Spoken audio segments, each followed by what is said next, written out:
তামিমের সর্বশেষ অবস্থা। ছুটে গেলেন মুশফিকুর রহিম। ডিপিএলের ম্যাচ খেলতে আজ 24শে মার্চ সকালে শাহিনপুকুরের বিপক্ষে মাঠে নামে তামিম ইকবালের মোহামেডান স্পোর্টিং ক্লাব। নিয়ম অনুযায়ী দলের হয়ে টস করতে গিয়েছিলেন অধিনায়ক তামিম, কিন্তু ফিল্ডিংয়ে নামার আগেই অসুস্থ হয়ে পড়েন তিনি।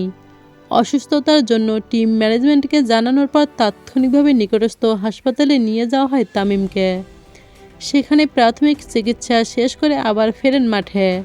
তবে মাঠে ফেরার পর আবারও শারীরিক অবস্থার অবনতি ঘটে।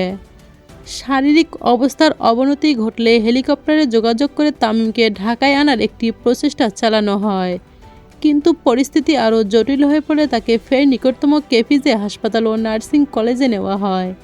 সেখানে পরীক্ষা নিরীক্ষার পর হার্টে ব্লক ধরা পড়ে তামিমের। চিকিৎসকরা জানান 100% ব্লক থাকায় আপাতত তামিমকে ঢাকায় নেওয়া সম্ভব হবে না, তাই ঢাকা থেকে চিকিৎসক নিয়ে যাওয়া হচ্ছে। এরই মধ্যে হার্টে রিং স্ট্যান্ডস পরানো হয়েছে, তবে শুরুতে সেই রিং পরানোর উপযুক্ত অবস্থায় ছিলেন না তামিম। 22 মিনিট ধরে সিপিআর এবং 3 বার ডিসি শক দেওয়ার পর তামিমকে রিং পরানোর সুযোগ পাওয়া যায়। তবে অনেক প্রচেষ্টায় এই অপারেশন সফল হয়েছে। ব্লক সরিয়ে রিং পরানোর পর দ্রুত সময়ের মধ্যে জ্ঞান ফিরে পেয়েছেন তামিম ইকবাল। কথাও বলেছেন চিকিৎসকদের সঙ্গে। তবে আপাতত তামিম হাসপাতাল ছাড়তে পারছেন না।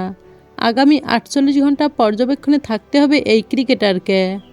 আর এই 48 ঘন্টায় তাকে কোথাও স্থানান্তরের সম্ভাবনাও নেই, অর্থাৎ সাভারের কেপিজে হাসপাতালেই থাকবেন তিনি।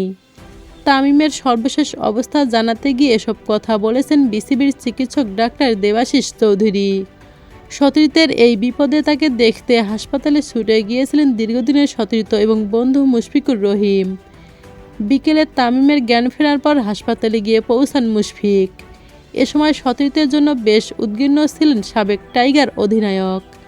তামিমের অসুস্থতার কথা শুনে দেশ বিদেশের অসংখ্য ক্রিকেটাররা তার সুস্থতা কামনা করেন। এই তালিকায় আছেন ভারতের যুবরাজ সিং, মনোজ তিওয়ারি এবং লাথিস মালিঙ্গার মতো ক্রিকেটারও।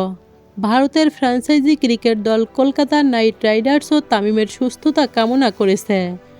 তো দর্শক, তামিমের সর্বশেষ অবস্থা। ছুটে গেলেন মুশফিকুর রহিম। এতে আপনাদের গুরুত্বপূর্ণ মতামতকে জানিয়ে দিন আমাদের ভিডিওর কমেন্ট বক্সে। ধন্যবাদ।